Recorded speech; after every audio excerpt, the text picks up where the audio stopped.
இந்திய அரசியலமைப்புனா என்னம்மா? முன்னாடி நம்ம வந்து கிளாஸில் என்னென்னலாம் டிஸ்கஸ் பண்ணியிருக்கோம்? ஆளுநருடைய அதிகாரங்கள் வந்து டிஸ்கஸ் பண்ணியிருக்கோம், ரைட்டா? ரெண்டாவது, குடியரசுத் தலைவருடைய அதிகாரங்கள் வந்து டிஸ்கஸ் பண்ணியிருக்கோம். ரெண்டுமே 15 மார்க்கில் கேட்பாங்க. குரூப் 1 போன்ற எக்ஸாம்லாம் நீங்கள் எழுத போனீங்கன்னா. அடுத்ததாக வந்து இந்திய அரசியலமைப்பின் சிறப்பியல்புகள் அப்படின்றது, இதுவும் வந்து ஒரு 15 மார்க் தான். மெயின்ஸ் போல எக்ஸாம்லாம் எழுத போனீங்கன்னா அதில் கேட்பாங்க. முதல், இந்திய அரசியலமைப்புனா என்ன? இந்திய அரசியலமைப்புனா என்ன? எதுக்காக அது தேவைப்படுது நம் நாட்டுக்கு? இந்திய அரசியலமைப்பு இல்லாத என்ன ஆகும்? நம்ம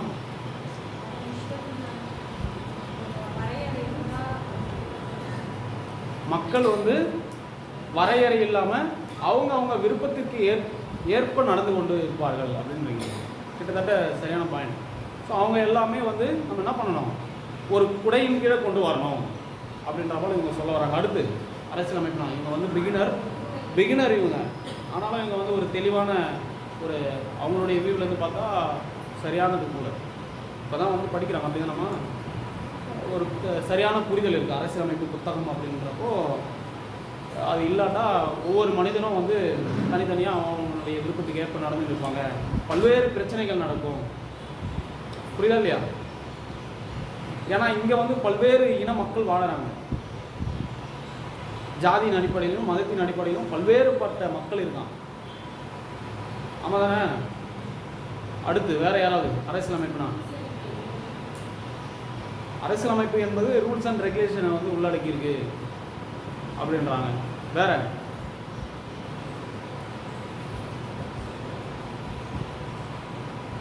அரசியலமைப்பு என்பது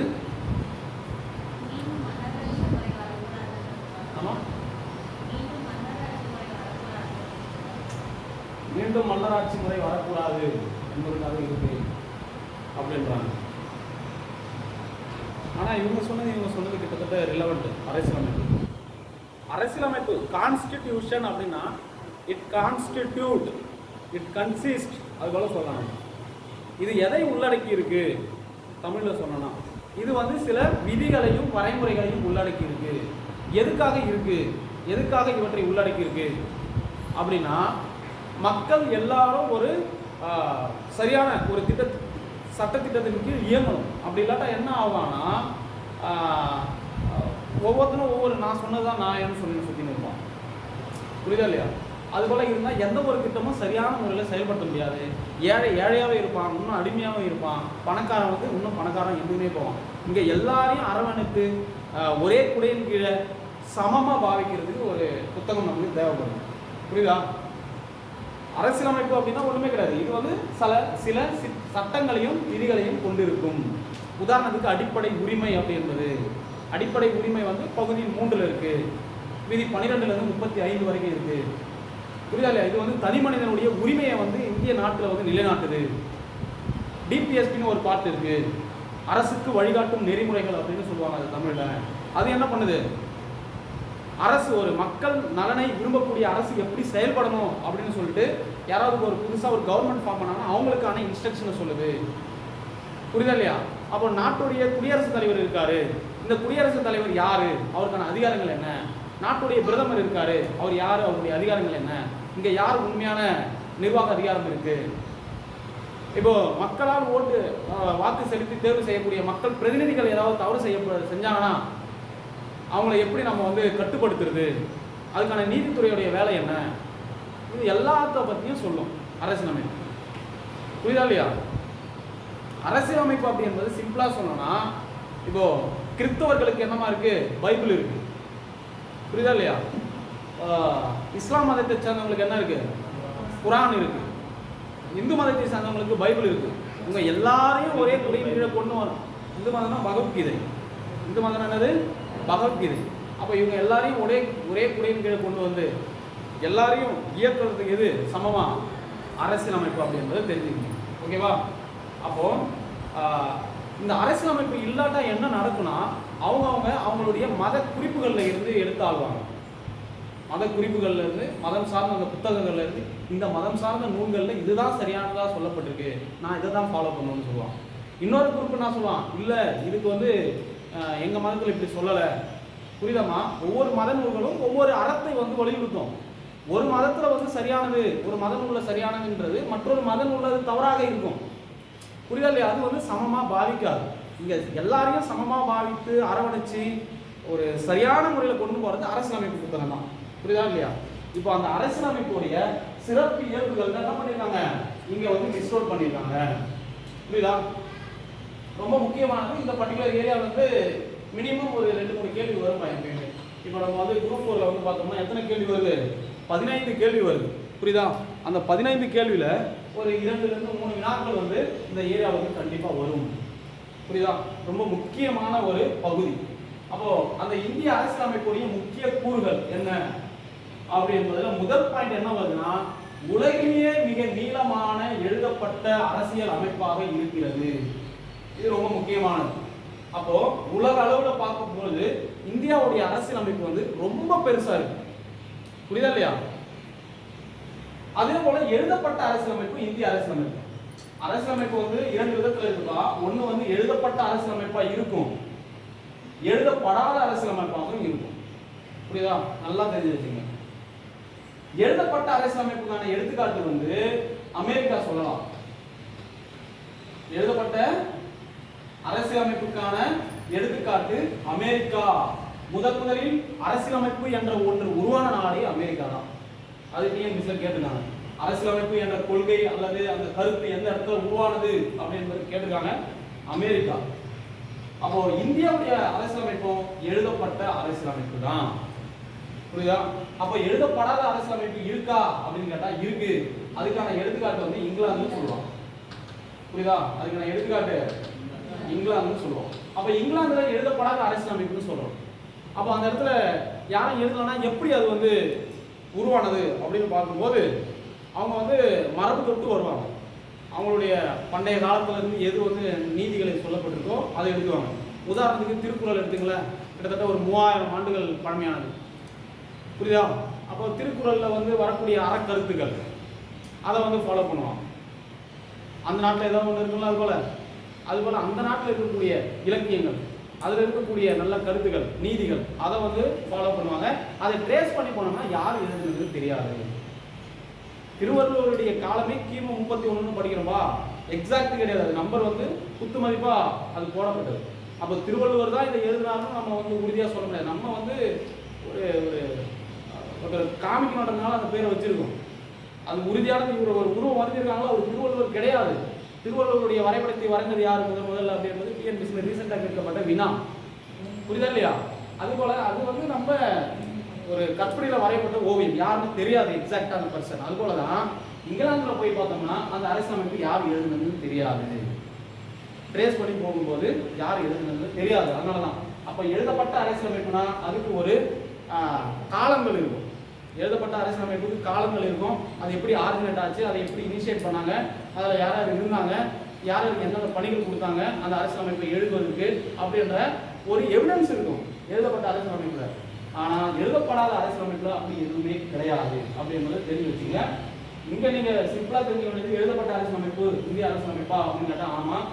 ஸோ அதுக்கு மொத்த நாடும் வந்து பார்க்கலாம். அமெரிக்கா கிட்டத்தட்ட இந்திய அரசியலமைப்பு வந்து ஒரு 470க்கும் மேற்பட்ட விதிகள் இருக்குமா, 8 அட்டவணை இருக்கா, 12 அட்டவணை இருக்கு, 25 பகுதிகள் இருக்கு, 470க்கும் மேற்பட்ட விதிகள் இருக்கு. எதுல? இந்திய அரசியலமைப்புல. ஆனா அமெரிக்காவில் போய் பார்த்தோம்னா 7 அரசியலமைப்பு தான் இருக்கு. அமெரிக்காவில் போய் பார்த்தா 7 அரசு என்ன இருக்கு, அரசியலமைப்பு விதி தான் இருக்கு. 128 ஆஸ்திரேலியான்னு சொல்றாங்க ஒரு நாடு, அந்த நாட்டில் இருக்கக்கூடிய அரசியலமைப்பில் இருக்கக்கூடிய விதிகள் எவ்வளோ? 128 தான். அதுபோல உலக அளவில் நம்ம போய் பார்த்தோம்னா அந்தந்த நாட்டில் இருக்கக்கூடிய அரசியலமைப்பு புத்தகத்தில் இருக்கக்கூடிய விதிகள் வந்து கம்மியாக இருக்கு. ரொம்ப அதிகமாக இருக்கிறது எந்த நாட்டில்? இந்தியாவில். அது ரொம்ப முக்கியமானது. அப்போ முதல் பண்பு என்ன அப்படின்னு பார்த்தோம்னா உலகிலேயே மிக நீளமான எழுதப்பட்ட அரசியலமைப்புன்னு சொல்லுவாங்க. புரியுதா? அடுத்ததா செகண்ட் பாயிண்ட் என்னதுமா, பல்வேறு மூலங்களில் இருந்து எடுத்தாளப்பட்ட அரசியலமைப்பு. புரியுதா? பல்வேறு மூலங்கள், அப்போது இந்தியாவுடைய அரசியலமைப்பு அப்படி என்பது எப்படி உருவானது அப்படின்னு பார்த்தீங்கன்னா, உலகில் இருக்கக்கூடிய சிறந்த அரசியலமைப்புலாம் எடுத்துனாங்க. அந்த சிறந்த அரசியலமைப்பில் இருக்கக்கூடிய சிறந்த கூறுகளை எடுத்துக்கினாங்க. அந்த சிறந்த கூறுகளை கொண்டு உருவாக்கப்பட்டது தான் எது? இந்திய அரசியலமைப்பு. ரொம்ப ரொம்ப முக்கியமானது. ஓகேவா? அப்போது அதனால தான் அண்ணல் அம்பேத்கர் என்ன சொல்கிறாருன்னா, பல்வேறு நாடுகளில் இருக்கக்கூடிய சிறந்த அரசியலமைப்புகளில் இருக்கக்கூடிய சிறந்த கூறுகளை கொண்டு சூறையாடி தொகுத்து உருவாக்கப்பட்ட அரசியலமைப்புன்னு சொல்கிறார். அது நிறைய வாட்டி கேட்டுருக்காங்க. கிராண்ட் சேக்கிங்னு சொல்லுவாங்க ஒரு வார்த்தை ஆங்கிலத்தில். சூறையாடி தொகுத்து உருவாக்கப்பட்ட ஒரு அரசியலமைப்பு தான் எது? இந்திய அரசியலமைப்பு. ரொம்ப முக்கியமானது. அப்போ ஒவ்வொரு நாட்டில் இருக்கக்கூடிய நல்ல பண்புகள், நல்ல இயல்புகளை கொண்டு உருவாக்கியிருக்காங்க. உதாரணத்துக்கு அமெரிக்கான்னு எடுத்துக்கோமே. அமெரிக்காவில் வந்து நம்ம என்னையா எடுத்திருக்கோம் அப்படின்னு பார்த்தா, அடிப்படை உரிமைகள் அப்படின்றது ஒன்று எடுத்துருக்கோம். ஓகேவா? தனி மனித உரிமைகளை நிலைநாட்டுவது தான் இந்த அடிப்படை உரிமைகள். ஸோ இந்திய அரசியலமைப்பில் கிட்டத்தட்ட இன்னைக்கு 25 பகுதிகள் இருக்குது. இதில் ரொம்ப முக்கியமான பகுதிகள் எது அப்படின்னு கேட்டால், பகுதி 3 தான் சொல்கிறார் புரட்சியாளர் அண்ணல் அம்பேத்கர் சொல்கிறார். பகுதி 12லேருந்து 35 வரைக்கும் இருக்குல்ல, அதுதான் மிக முக்கியமான ஒரு பகுதின்னு சொல்கிறார். அதில் குறிப்பிட்ட ஒரு விதியை சொல்கிறார். விதி 32, இதயம் மற்றும் ஆன்மான்னு சொல்கிறார். இதயம் மற்றும் ஆன்மான்னு சொல்கிறாருமா, அதெல்லாம் நோட் பண்ணிங்க சைடில். அப்போது இதயம் மற்றும் ஆன்மான்னு சொல்லக்கூடிய விதி வந்து 32 பல முறை வந்து டிஎன்பிஎஸ்சியில் கேட்டான். புரியுதா? இதயம் மற்றும் ஆன்மான்னு சொல்லக்கூடிய விதி 32. ஏன்னா ஒரு தனி மனிதனுடைய உரிமைகள் மறுக்கப்படும் போது அவன் நேரடியாக உச்சநீதிமன்றம் அல்லது உயர்நீதிமன்றத்துக்கு போக முடியும். விதி 32ன்னு பார்த்தா டைரக்டாக எங்கே போகலாம்? உச்சநீதிமன்றத்துக்கு போகலாம். விதி 226 படி பார்த்தோம்னா எங்கே போகலாம்? ஒரு உயர்நீதிமன்றத்துக்கு போகலாம், தனி மனிதனுடைய உரிமை மறுக்கப்படும் போது. இது பல முறை கேட்டான். Article 32, article 226. புரியுதா? அதில் 5 வகையான நீதி பேராணைகள் இருக்கு. ஹேபியஸ் கார்பஸ்னு ஒன்று சொல்லுவான், மேண்டுமஸ்னு ஒன்று சொல்லுவான், ப்ராஹிபிஷன் ஒன்று சொல்லுவான், செஷோரரின்னு ஒன்று சொல்லுவான், குவா வாரண்ட் ஒன்று சொல்லுவான். இதெல்லாம் நம்ம அடுத்தடுத்த வகுப்பில் நம்ம டீட்டெயிலாக வந்து டிஸ்கஸ் பண்ணலாம். அப்போ அமெரிக்கா அப்படின்னு சொன்னால் என்ன? Fundamental rights. உதாரணத்துக்கு இப்போ அயர்லாந்துனா அரசுக்கு வழிகாட்டும் நெறிமுறைகள் அப்படின்ற கான்செப்ட். புரியுதா? அப்புறமா அந்த பிரான்ஸ்னு போய் பார்த்தோம்னா சுதந்திரம், சமத்துவம், சகோதரத்துவம், குடியரசு. இது போல வார்த்தைகள்லாம் எந்தெந்த எடுத்துக்கோம்? பிரான்ஸ்லேருந்து எடுத்துக்கோம். புரியுதா இல்லையா? சுதந்திரம், சமத்துவம், சகோதரத்துவம், குடியரசு. இந்த வார்த்தைலாம் எங்கெங்க எடுத்துக்கோம்? பிரான்ஸ்லேருந்து எடுத்துக்கோம். அடுத்ததாக வந்து ஜெர்மனின்னு ஒரு நாடு இருக்குது. ஜெர்மனி அப்படின்ற அந்த நாட்டிலேருந்து இந்த தேசிய நெருக்கடி நிலைகள்லாம் நடைமுறைக்கு வரும்போது என்ன பண்ணுவாங்கன்னா, அடிப்படை உரிமைகள் இருக்கக்கூடிய சில விதிகளை நிறுத்தி வைக்கலாம் அப்படின்னு சொல்லுவாங்க. அந்த கான்செப்ட் எங்கேருந்து எடுத்துக்கோனா, நம்ம ஜெர்மனிலேருந்து எடுத்துருக்கோம். அரசியலமைப்பை திருத்தக்கூடிய வழிமுறை எந்த இடத்துலேருந்து எடுத்துக்கோனா, தென்னாப்பிரிக்காவிலேருந்து எடுத்துருக்கோம். ரஷ்யாவில் வந்து இந்த 5 ஆண்டு திட்டம்னு ஒன்று இருக்குல்ல, 5 ஆண்டு திட்டங்கள் எக்கனாமிக்ஸில் one of the important area. அங்கே 7 ஆண்டு திட்டம்னு படிச்சிருப்பாங்க. புரியுதா? அங்கே அறிமுகப்படுத்தப்பட்ட போது அது வந்து 7 ஆண்டு திட்டம். இந்தியாவில் அறிமுகப்படுத்தப்பட்ட போது அது வந்து 5 ஆண்டு திட்டம். அந்த ரஷ்யா வந்து நம்ம எடுத்தது வந்து 5 ஆண்டு திட்டத்தை எடுத்திருப்போம். முகவுரைன்னு ஒன்று இருக்குல்ல, மக்களே அதிகாரத்தின் தோற்றுவாய்னு சொல்லக்கூடிய முகவுரை. அந்த முகவுரையிலிருந்து 3 வகையான நீதி நம்ம வந்து எடுத்திருக்கோம். அரசியல் நீதி, சமூக நீதி, பொருளாதார நீதி அப்படின்னு சொல்லிட்டு 3 வகையான நீதிகள் வந்து எந்த நாட்டிலேருந்து எடுத்திருக்கோம்? ரஷ்யாவிலேருந்து எடுத்திருக்கோம். அப்போ ஒவ்வொரு நாட்டில் இருக்கக்கூடிய சிறந்த அம்சங்களை கொண்டு நம்மளுடைய அரசியலமைப்பு உருவாக்கப்பட்டதுன்னு தெரிஞ்சுக்கணும். புரியுதா?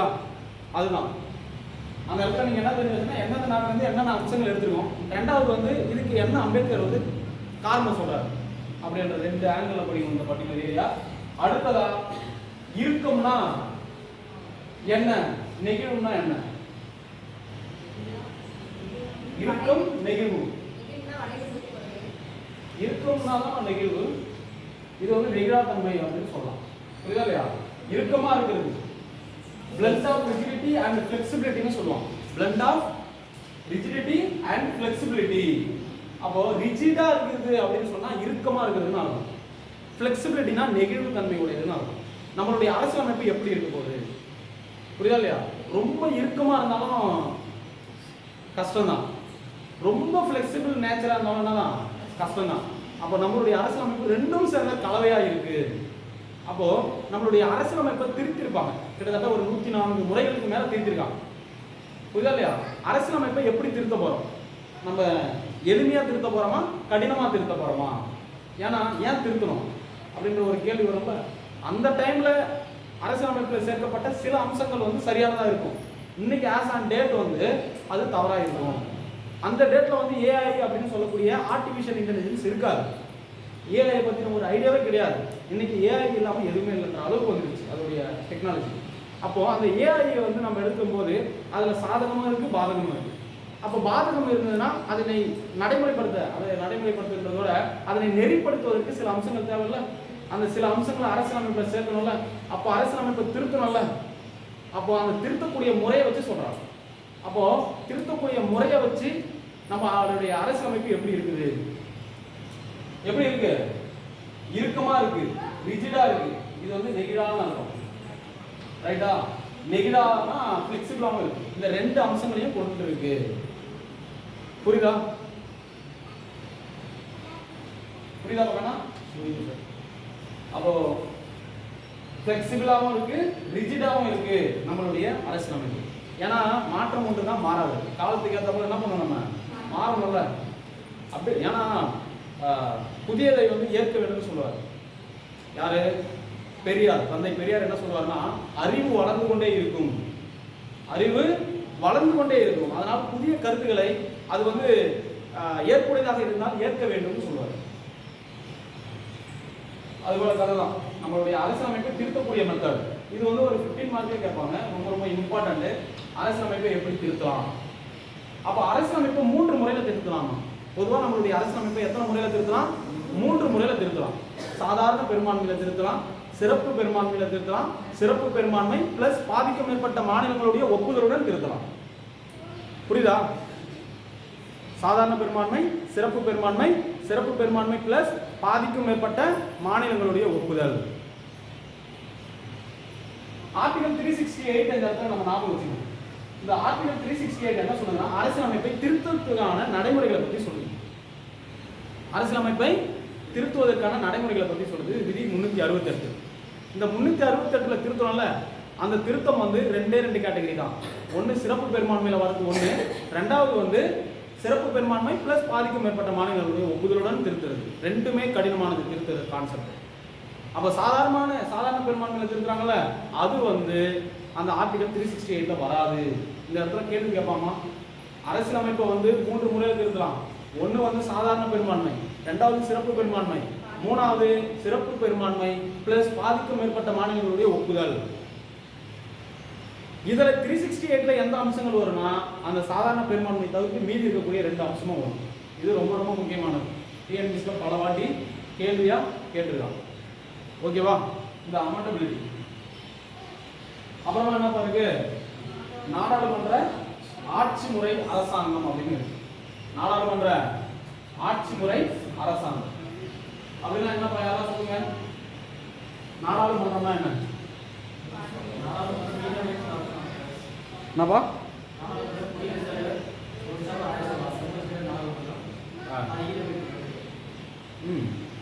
அவர் என்ன சொல்றாருன்னா, விதி 79 சொல்றாரு. விதி 79 என்ன சொல்லுதுன்னா, பாராளுமன்றம் அல்லது நாடாளுமன்றம் என்பது குடியரசுத் தலைவர், லோக்சபா, ராஜ்யசபா இதனை உள்ளடக்கியது. அதை நம்ம சொல்றீங்க, ரைட்? அது ஓகே. நாடாளுமன்றம் என்ன சொல்றீங்க? நாடாளுமன்ற ஆட்சி முறைனா என்ன அப்படின்னு ஒன்று இருக்குல்ல. நாடாளுமன்றம் அப்படி என்பது அவர் சொன்னதுதான். விதி 79 படி குடியரசுத் தலைவர், லோக்சபா, ராஜ்யசபா இந்த 3த்தையும் உள்ளடக்கியது தான் நாடாளுமன்ற ஆட்சி முறைன்னு சொல்றாங்க. அப்படின்னா என்ன?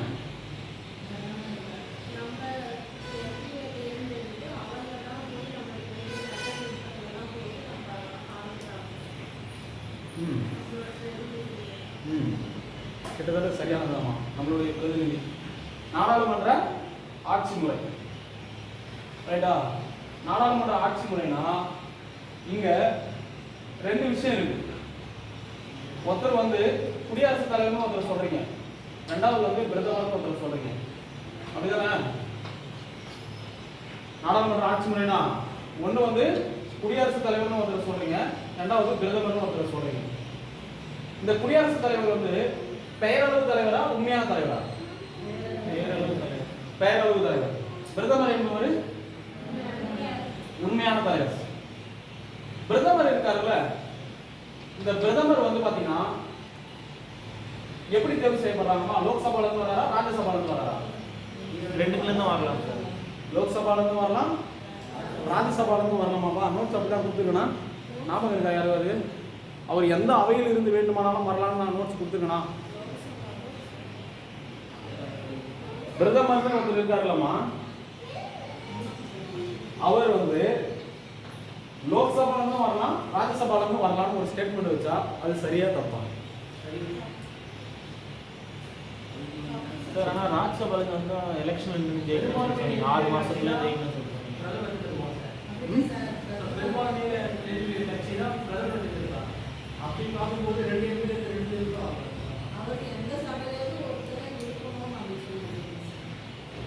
லோக்சபா அல்லது ராஜ்யசபா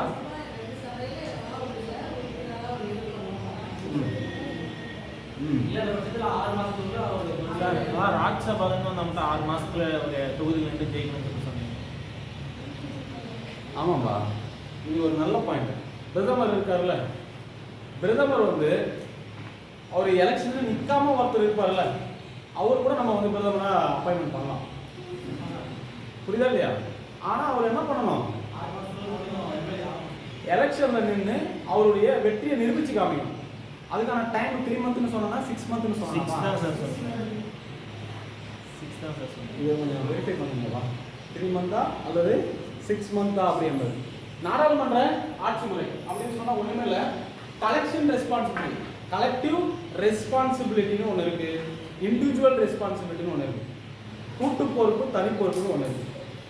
கூட்டு பொறுப்பு தனி பொறுப்பு. இங்க லோக்சபால இருக்காங்களா எம்பிஸ், இந்த எம்பிஸ் வந்து ஒவ்வொருத்தரா இண்டிவிஜுவல் ரெஸ்பான்சிபிலிட்டி யாருக்கு? குடியரசுத் தலைவருக்கு. இண்டிவிஜுவல் ரெஸ்பான்சிபிலிட்டி யாருக்கு? குடியரசுத் தலைவருக்கு.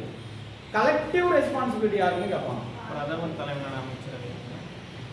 கலெக்டிவ் ரெஸ்பான்சிபிலிட்டி வந்து அந்த பாராளுமன்றத்துடைய அவைக்கு தான். புரியுதா இல்லையா? அப்போ என்ன சொல்ல வராங்கன்னா, மக்களால் தேர்வு செய்யப்பட்டிருப்பாங்கல்ல இந்த எம்பிகள்லாம் சேர்ந்து தான் ஒருத்தர் என்ன பண்ணுவாங்க, பிரதமரா வந்து அப்பாயின்மெண்ட் பண்ணுவாங்க. புரியுதா?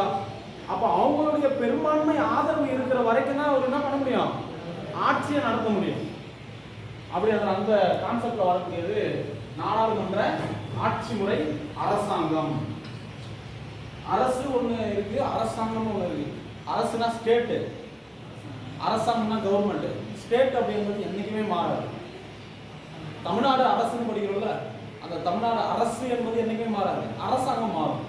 இன்னைக்கு ஒருத்தர் சீஃப் மினிஸ்டர் இருப்பாரு, அடுத்த 5 வருஷம் கழிச்சுன்னா அவர் இருப்பாரு, அவர் வேற ஒருத்தர் வரதுக்கும் வாய்ப்பு. இப்போ அரசாங்கம் மாறினே இருக்கும், அதை தெரிஞ்சு வச்சு. அப்போ நாடாளுமன்ற ஆட்சி முறை அரசாங்கம்னு பார்த்தோம்னா அந்த எம்பிஸ் இருக்காங்களே அவங்களுடைய பெரும்பான்மை ஆதரவு இருக்கிற வரைக்கும் தான் அந்த அரசாங்கம் இருக்கணும். அந்த பயணம் தெரிஞ்சு வச்சுக்கோமா, அதுக்கு அடுத்து நம்ம மீடியாவை பார்க்கலாம். கூட்டாட்சி அல்லது ஒற்றையாட்சி கூறுகள். நம்மளுடைய நாடு வந்து கூட்டாட்சி தன்மை உள்ளதா இருக்கா அல்லது ஒற்றையாட்சி தன்மை உள்ளதா இருக்கா? அரைகுறை கூட்டாட்சி.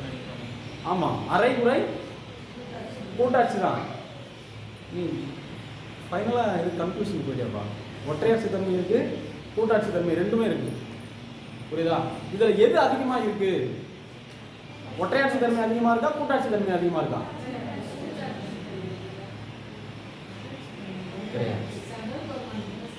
சென்ட்ரல் கவர்மெண்ட் வந்து டாமினேட் பண்றாங்க.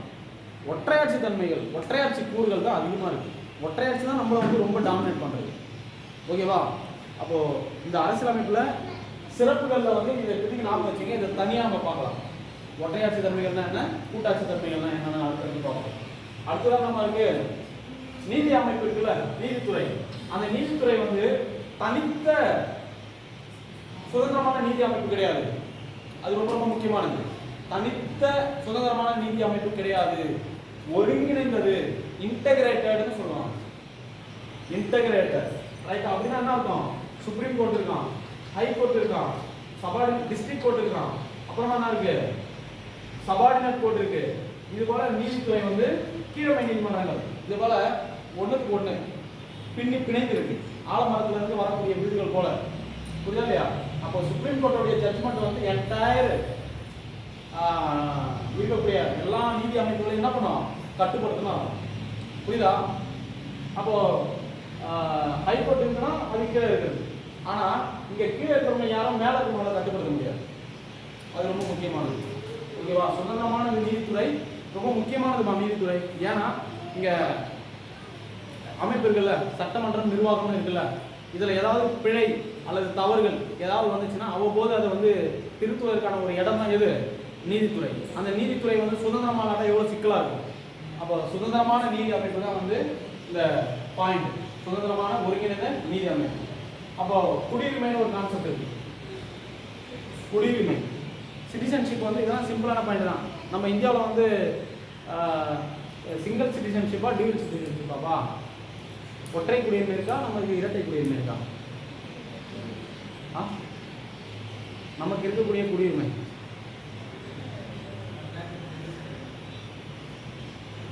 யாராவது நீங்க சொல்லுங்க. ஒற்றை. ஸோ இரட்டை குடியுரிமை எங்க இருக்கு? அமெரிக்காவில் இருக்கு. அப்போ நம்ம இரட்டை குடியுரிமைனா ஒன்றுமே கிடையாது. தமிழ்நாட்டுக்குன்னு ஒரு குடியுரிமை இருக்கணும், என்டையர் இந்தியாவுக்குன்னு ஒரு குடியுரிமை இருக்கணும். அதுபோல் நம்ம இந்தியாவில் கிடையாது, ஒரே குடியுரிமை தான். அதுக்கு பேர் தான் என்ன அர்த்தம்? ஒற்றை குடியுரிமைன்னு அர்த்தம். அடுத்ததான் நம்ம இருக்கு இறையாண்மைன்னு ஒரு வார்த்தை இருக்கு, சமதர்மம்னு ஒரு வார்த்தை இருக்கு, மதச்சார்பின்மைன்னு ஒரு வார்த்தை இருக்கு, மக்களாட்சின்னு ஒரு வார்த்தை இருக்கு, குடியரசுன்னு ஒரு வார்த்தை இருக்கு. புரியுதா இல்லையா? அப்ப இறையாண்மைனா ஒண்ணுமே கிடையாதுப்பா. யாராவது சொல்லுங்க, இறையாண்மைனா இறையாண்மை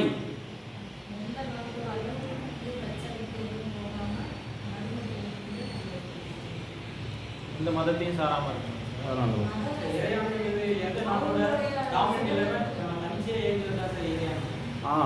சரியானது, சரியான விட. எந்த ஒரு நாட்டுடைய டாமினேஷன்னா அடக்குமுறை,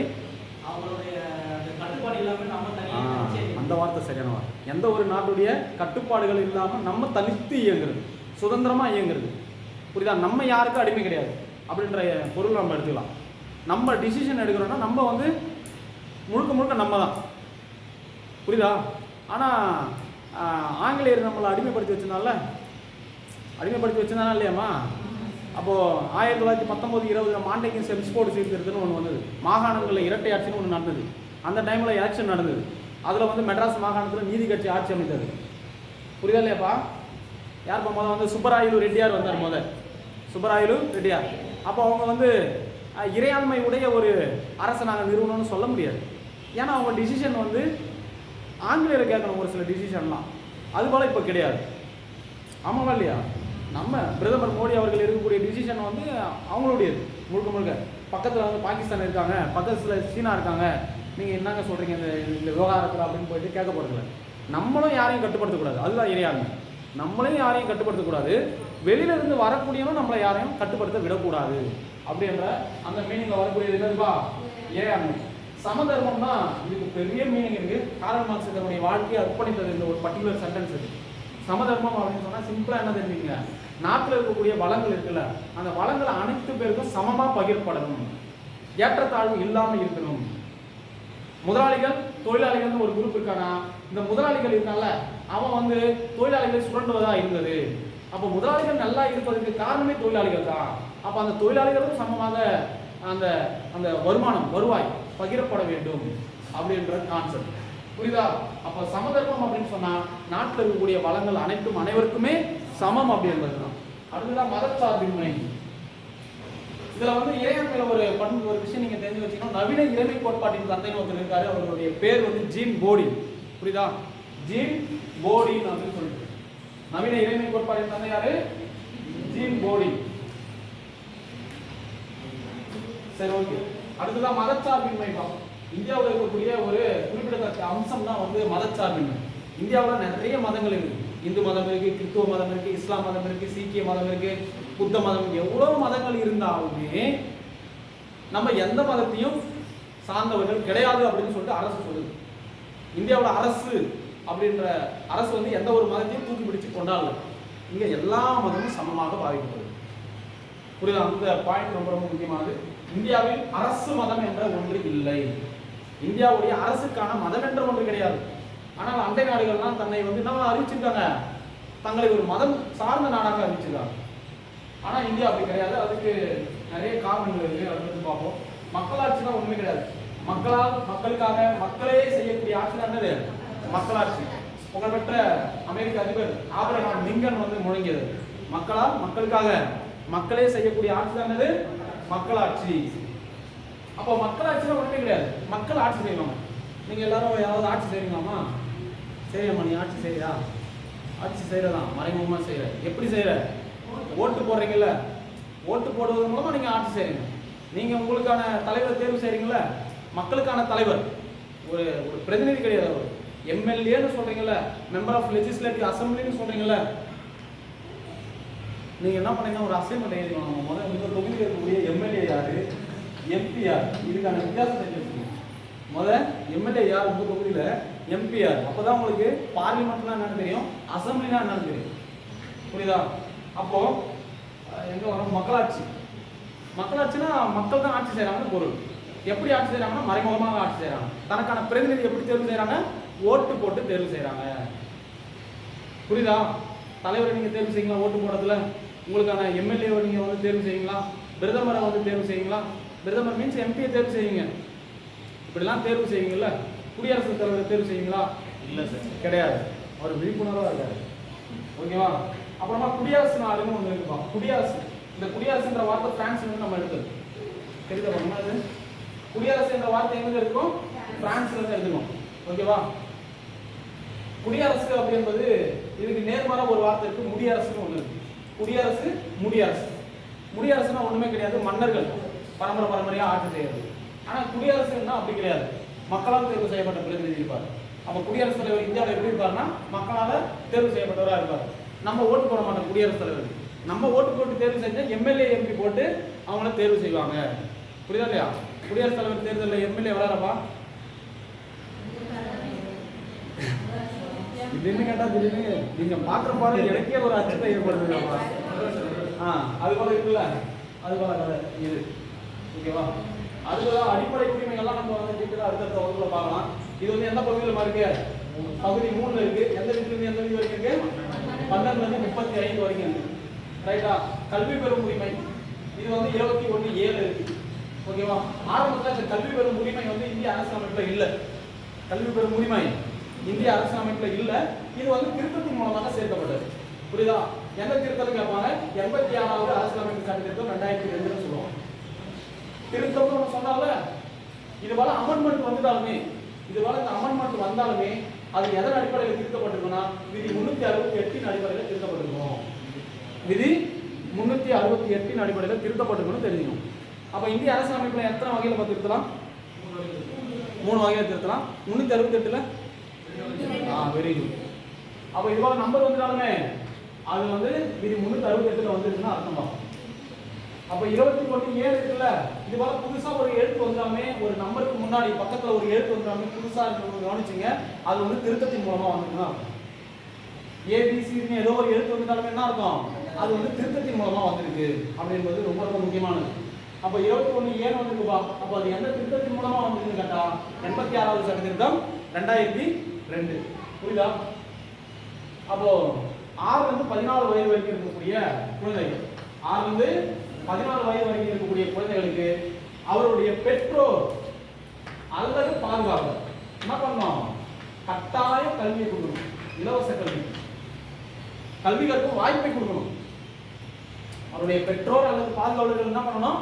அந்த குழந்தைகளுக்கு கல்வி பெறுவதற்கான வாய்ப்பை ஏற்படுத்தி கொடுக்க வேண்டும். இது தொடர்பாக ஒரு சட்டம் போட்டான். அந்த சட்டத்துடைய பேர் வந்து ரைட் டு எஜுகேஷன் ஆக்ட்னு சொல்லுவான். 2009 வந்தது. அது நடைமுறைக்கு எப்போ வந்தோம்னா கேட்டுக்கலாம். ஏப்ரல் 1, 2010. ஏப்ரல் 1, 2010. இதெல்லாம் வந்து 10 மார்க்ல தான் கேட்டுருக்காங்க. ரைட் டு எஜுகேஷன் ஆக்ட்னு சொல்றது. ஓகேவா? அடுத்ததான் என்ன பாருங்க, டிபிஎஸ்பி தான். இதெல்லாம் நம்ம அடுத்த வகுப்புல டீட்டெயிலாக பார்க்கலாம். பகுதி 4 இருக்கு. விதி 36லேருந்து 51 வரைக்கும் இருக்கு. இந்த அடிப்படை உரிமைகள்ல 12 வருதுல விதி, அந்த 12ம் டிபிஎஸ்பில 36 வருதுல இந்த விதியும் ஒரே மீனிங் தான். அரசுனா என்ன என்பதை குறித்து சொல்லக்கூடிய விதிகள். அரசுனா என்ன என்பதை குறித்து சொல்லக்கூடிய விதிகள் தான் ஃபண்டமெண்டல் ரைட்ஸ்ல வரக்கூடிய 12, டிபிஎஸ்பில வரக்கூடிய 36. ரைட்டா? அடுத்ததா அடிப்படை கடமைகள். அடிப்படை கடமைகள் இந்திய அரசியலமைப்புல ஆரம்பத்துல கிடையாது. புரியுதா? அப்ப இது வந்து பின்னால இணைக்கப்பட்டது. 1976ல வந்துருமா? 1976ல வந்தது. எந்த திருத்தத்தின் அடிப்படையில் வந்ததுன்னு கேட்போம். 42வது சட்ட திருத்தம் 1976 வந்தது. அடிப்படை கடமைகளை வந்து இந்திய அரசியலமைப்பில் சேர்க்கணும்னு சொல்லிட்டு ஒரு கமிட்டி வந்து ரெக்கமெண்ட் பண்ணான். அந்த கமிட்டியோட பேர் வந்து ஸ்வரன் சிங் கமிட்டி. ஸ்வரன் சிங் கமிட்டி. அடிப்படை கடமைகள் தொடர்பான இன்னொரு கமிட்டி எனக்கு ரொம்ப famous, Verma committee. Verma committee. எவ்வளோ பார்க்குறது டைம்? 35 சார். 35. ஓகே. அடுத்ததான் வந்து வயது வந்தோர் வாக்குரிமை. வயது வந்தோர் வாக்குரிமைன்னு ஒன்று இருக்கு. புரியுதா? அப்படின்னு என்னம்மா யாராவது ஏதாவது சொல்லுங்க. 18 வயசானா சார் யூனிவர்சல் அடல்ட்னு ஒன்று. அதுதான் தமிழ்ல 18 வயசானா வாக்கு போடலாம்னு இருக்குமா? இதுக்கு முன்னாடி எத்தனை வயசுமா இருக்குது? 21. 23. Very good. 21 இருக்குது. ஓகேவா? வயது வந்து 21 இருந்தது வாக்கு செலுத்துவது. 61வது சட்ட திருத்தம் 1988 தான் மாறுச்சு. 61வது சட்ட திருத்தம் 1988 தான் இந்த 21ன்றது 18 மாறுச்சு. இது நடைமுறைக்கு வந்தது எப்போன்னு கேட்பான்? 1989ல. 1989ல ராஜீவ் காந்தி அரசாங்கத்தால இந்த அமெண்ட்மெண்ட் வந்தது. ராஜீவ் காந்தி அரசாங்கம் ரொம்ப ரொம்ப முக்கியமானது. ஒரு நபர் ஒரு வாக்கு, 1 person 1 vote. அப்போ ஒரு நபர் போயிட்டு 4-5 வாக்கு செலுத்தக்கூடாது. அப்படி செலுத்தினா அந்த ஓட்டு அது போல ஆயிடும். புரியுதா இல்லையா? இப்போலாம் ஒரு லிஸ்ட் இருக்கு. அந்த லிஸ்ட் படி தான் நீங்கள் வாக்கு செலுத்தணும். கள்ள ஓட்டுலாம் போட முடியாது. அப்படி போச்சுன்னா அது டேலி ஆகாது. ஏகப்பட்ட விஷயங்கள் இருக்கு அதுக்குள்ள. ஓகேவா? அப்போ ஒரு நபர் ஒரு வாக்கு. அதுதான் வந்து வயது வந்தோர் வாக்குரிமையில நீங்க தெரிஞ்சுக்க வேண்டியது. வயது வந்தோர் வாக்குரிமைனா ஒரு அமெண்ட்மெண்ட் நீங்க ஞாபகம் வச்சுக்கணும். அந்த அமெண்ட்மெண்ட் வந்து 61வது சட்ட திருத்தம் 1987. நீதி சீராய்வு சமநிலை நாடாளுமன்றத்துடைய மேலாய்வு. இந்த நாடாளுமன்றம் இருக்குல்ல, இந்த நாடாளுமன்றம் வந்து அதோடைய முக்கிய வேலையே வந்து என்னன்னா சட்டங்களை இயற்றுவது. பார்லிமெண்ட் அதோடைய முக்கிய வேலை என்னது? டு மேக் எ லா. சட்டங்களை இயற்றுவது. அந்த சட்டங்கள் வந்து தனிமனிதனுடைய உரிமையையோ அல்லது ஒரு குறிப்பிட்ட சமூகத்திற்கு எதிராக இருந்ததுன்னா அது வந்து நீதித்துறை என்ன பண்ணும்? ஆய்வு செய்யும். அதுக்கு பேர் தான் சீராய்வு. ஆய்வு செய்து அது என்ன சொல்லணும்? அடிப்படை உரிமைகள் அல்லது அரசியலமைப்புக்கு முரணாக இருக்கு அப்படின்னு அது கன்சிடர் பண்ணிச்சுன்னா அது செல்லாதுன்னு சொல்லிடும். புரியுதா இல்லையாப்பா? அப்போ அதுதான் நீதி சீராய்வு சமநிலை. சமநிலைனா நாடாளுமன்றமும் இந்த சுப்ரீம் கோர்ட் நீதித்துறைக்குள்ள ஒண்ணுக்கு ஒண்ணு ஈக்குவலா இருக்குன்னு அர்த்தம். ஒண்ணுக்கு ஒண்ணு ஈக்குவலா இருக்காங்க. நான் உனக்கு சளைத்தவர் கிடையாது, நான் உனக்கு கீழானவர் கிடையாது. இந்த ரெண்டுமே சரிசமமா இயங்கினாதான் அது வந்து சுமூகமா போகும். புரியுதா இல்லையா? அப்படி இல்லாட்டா நம்ம 1950 ஜனவரி 26 வந்து என்ன ஆகும்? இந்தியா வந்து குடியரசான நாள், சுதந்திரம் அடைந்தது ஆகஸ்ட் 15, 1947. இன்னைக்கு வரைக்குமே இந்தியாவில் வந்து ஒரு ராணுவ ஆட்சி அப்படின்றது வந்தது கிடையாது. ராணுவ ஆட்சி என்பது வந்தது கிடையாது. ஆனா நம்ம கூட ஆகஸ்ட் 14 நமக்கு முன்னாடி பாகிஸ்தான் விடுதலை ஆயிடுச்சு. ஆனா அங்க நிறைய முறை ராணுவ ஆட்சி அமைக்கப்பட்டது. அப்போ அது வராம இருந்ததுக்கு மிக முக்கிய காரணம் இந்த பர்டிகுலர் பாயிண்ட். என்னது? நீதி சீராய்வு சமநிலை மற்றும் நாடாளுமன்றத்துடைய மேலாதிக்கம். நாடாளுமன்றத்தில் இருக்கவங்க என்ன சொன்னாங்கன்னா, நாங்க வந்து மக்களுடைய பிரதிநிதி, நாங்க மக்களால் தேர்வு செய்யப்பட்டிருக்கோம், நாங்க வந்து மக்களுடைய நலனுக்காக இந்த சட்டங்களை இயற்றுறோம் அப்படின்னு சொல்லுவாங்க. ஆனால் நீதித்துறை என்ன தெரியுமா சொல்லும்? நீங்கள் இயற்றிய சட்டங்கள் வந்து அவங்களுடைய ஆய்வின் மூலமாக அது உள்ளபடியே அது தவறாக இருந்தால் மட்டும்தான் சுட்டி காட்டும். அதை நீங்க நல்லா தெரிஞ்சு வச்சுக்கணும். அது அகைன்ஸ்ட் கான்ஸ்டிடியூஷன் அல்லது அகைன்ஸ்ட் ஃபண்டமெண்டல் ரைட்ஸ் மட்டும் தான் அது சுட்டி காட்டுமே தவிர சம்மந்தம் இல்லாத எல்லாருக்கும் அது என்ன பண்ணாது? தப்புன்னு சொல்லாது. அப்போ நீதித்துறை வந்து அது தவறு அப்படின்றத சுட்டி காட்டுவதற்கு நிறைய எவிடன்ஸ் சப்மிட் பண்ணும். புரியுதா? அது போற போக்கில் சொல்லிட்டு போகாது. அடுத்ததானதுமா நெருக்கடி நிலை பிரகடனம் அப்படின்னு ஒன்று இருக்குமா? நெருக்கடி நிலை அப்படின்றது ரொம்ப முக்கியமானது. இது வந்து 1935 கவர்மெண்ட் ஆஃப் இந்தியன் ஆக்ட்ல இருந்து எடுத்துக்கணும். 1935 இந்திய அரசு சட்டத்துல இருந்து எடுத்துக்கணும் நெருக்கடி நிலை பிரகடனம். இந்தியாவில் வந்து 3 விதமான நெருக்கடி நிலை பிரகடனம் இந்திய அரசியலமைப்பு சுட்டிக்காட்டுது. ஒன்று வந்து தேசிய நெருக்கடி நிலை, ரெண்டாவது வந்து யாருமா தேசிய நெருக்கடி நிலை, ரெண்டாவது மாநில நெருக்கடி நிலை, மூணாவது நிதி நெருக்கடி நிலை. 3 வகையான நெருக்கடி நிலை இருக்கு. புரியுதா? 3 விதமான நெருக்கடி நிலை இருக்கு. அப்போ தேசிய நெருக்கடி நிலை 1962, 71, 75 3 முறை வந்திருக்கு. 1962, 71, 75 அப்படின்னு சொல்லிட்டு 3 முறை வந்திருக்கு. மாநில நெருக்கடி நிலையும் வந்திருக்கு. முதல்ல பஞ்சாப்ல போட்டாங்க. புரியுதா? மணிப்பூர்ல பல முறை வந்திருக்கு.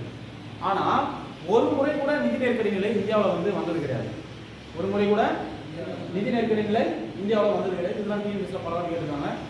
இந்த நெருக்கடி நிலை பிரகடனம் நம்ம அடுத்து பார்ப்போம். ரைட்டா? எந்த பகுதியில் நம்ம இருக்குது?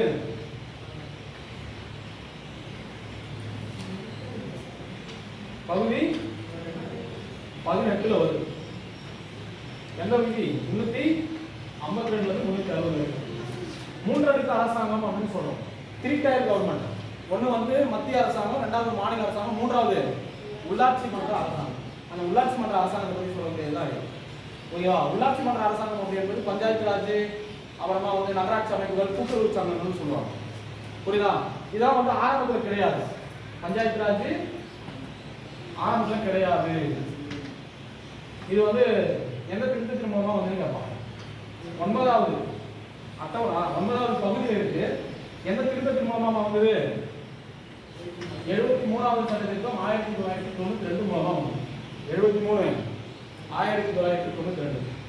நகராட்சி அமைப்புகள் ஒன்று இருக்குல்ல, அது வந்து 74 1992. கூட்டுறவு சங்கங்கள் ஒன்று இருக்குல்ல, அது வந்து 97 1997. கரெக்டாமா? 2011 வருதுமா. இந்த இடத்துல 3 அமெண்ட்மெண்ட் ஞாபகம் வச்சுங்க. விதிகளும் ரொம்ப ரொம்ப முக்கியமானது. விதிகளும் ரொம்ப முக்கியமானது.